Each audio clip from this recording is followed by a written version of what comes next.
Hey everyone, it's Kelsey. This is Essentially Book. Thank you so much for stopping by my channel today.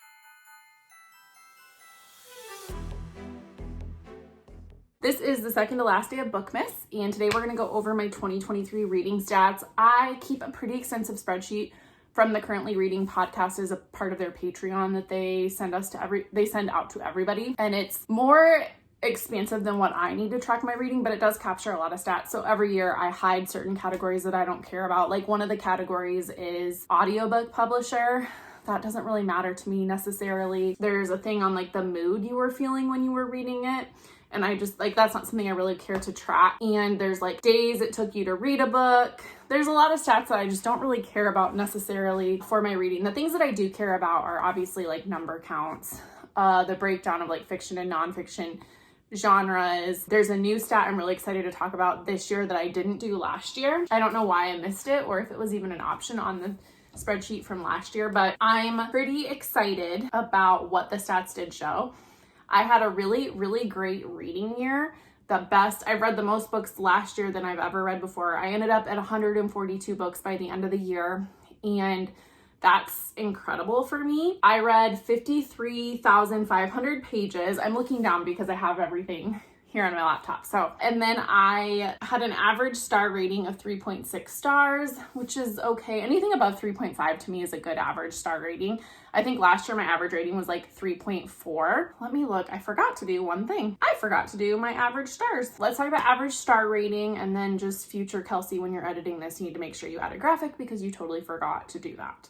So with my average star rating being 3.6 stars, I gave one book 1 star. That was Bonk by Mary Shelley because I hated that book, but I finished it for book club, so I gave it a star. If it was a DNF, I wouldn't have rated it.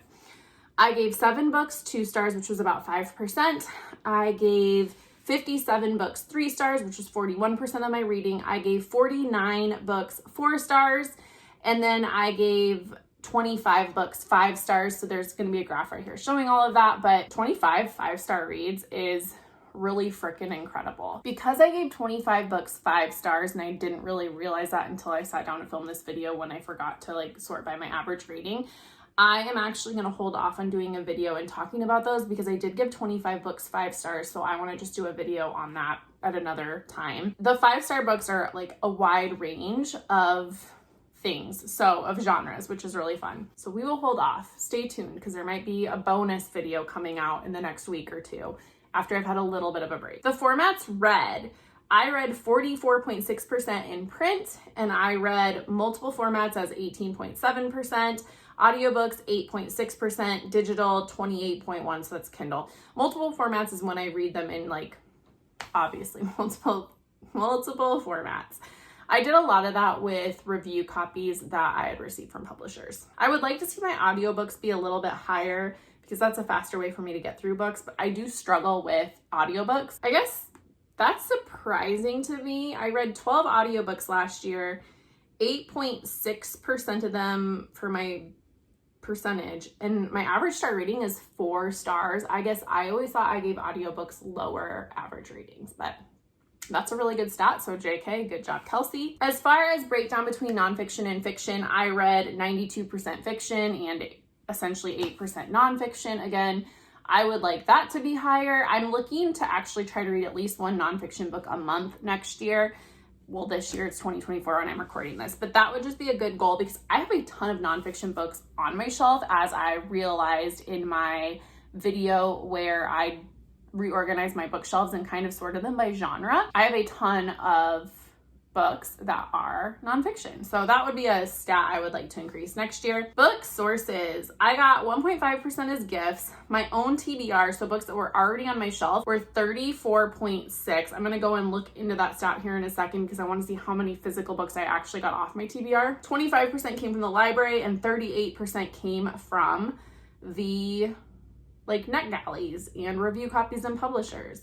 That's a really, really good number. So I read 43 books from my own TBR this year. If you count the books that were like from review copies, that's 52, and then 6 that were purchased. Over 100 books off my shelf last year, which is really, really good, honestly. I still like netted more books than I read, but this graphic is just more interesting. Like, it doesn't really mean anything to me. Like, I don't give a book a higher rating based on its length typically, but the bulk of my books were between 300 and 400 pages. I only read one book that was 801 and above. Those stats don't really matter to me, but I just think it's interesting. Longest book each month. My book in December, I guess take back what I said in the previous slide, I didn't read any books over 800 pages. The longest book each month in December, I read a book that was just shy of 800 pages, which was Barack Obama's book. I had my biggest reading month ever in December. I read 17 books in December. I think the highest I'd ever read before then was 14, so that's really exciting. Pub date breakdown I think is really interesting. I used to be a huge classics reader, and like I still am. I just feel like I have so many new books that I do a really bad job of reading classics.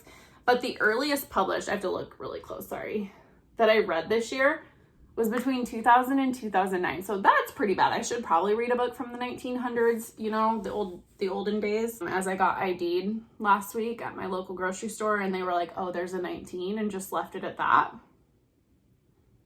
That was fun because I don't really feel that old, but here we are. A lot of books came out in 2023. This matches as far as what I've done in previous years. I do tend to read a lot of books that come out in the current year or in the future, especially now that I'm really trying to hit NetGalley. That number is going to be high, but that doesn't surprise. And then as far as genre, I just love these types of pie charts. I think they're fun. I read, my biggest by far was romance, which was 28%, then general fiction at 20%-ish, mystery 12%, and then it looks like fantasy at about 10%, so that's pretty good. I'm actually wanting fantasy to be higher next year. Historical fiction is at about 6% of my reading, and then thrillers, sci-fi were 4%. I just think that's interesting. Definitely romance and general fiction will always be some of my higher stats. That never surprises me. Ratings, this was the stat I was like the most interested in, and it does not surprise me in the slightest. So ratings per character or plot-driven book. So what this means is in this spreadsheet, she has you rank 1 through 5 if your book is more plot or character driven, and in the middle is kind of like a good mixture. So I would say like a good example of that might be like Lessons in Chemistry or some of the more like mass fiction books maybe. I would say thrillers tend to be more plot, whereas, you know, I really like Tom Lake would be more character driven. So this graph is just looking at the average ratings that I gave those books. And if it's a very character-driven novel, it gets a higher rating from me, which does not surprise me. I think that it's just interesting that if it's more plot-driven, it gets a lower rating from me.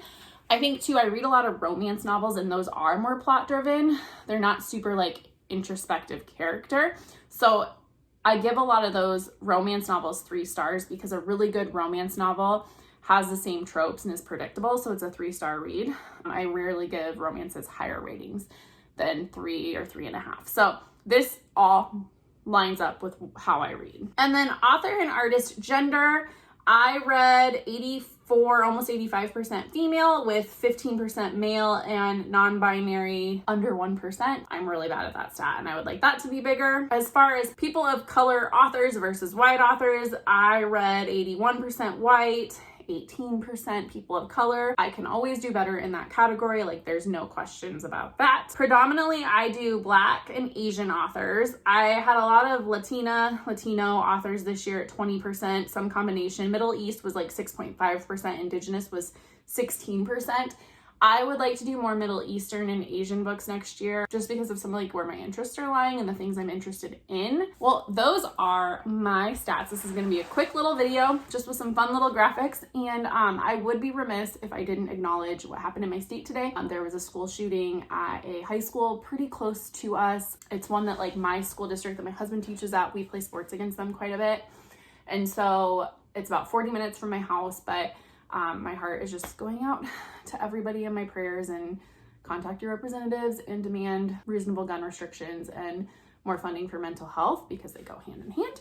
It's really sad right now in our community. We're still waiting for like final words. So by the time that this video will go up, we'll know more details. Our whole state is kind of hurting because this is really the first of this nature that's happened here. And then also being in a family, I'm married to a teacher, so this is a reality that we think about often. And it's just really sad that it hit so close to home. So it's not a great day here. So on that note, I'm going to end this video, but thank you for a great 2023. I'm excited to see what the stats in 2024 bring. And as always, you guys, I am so grateful to be here. Thank you for stopping by my channel today. Bye.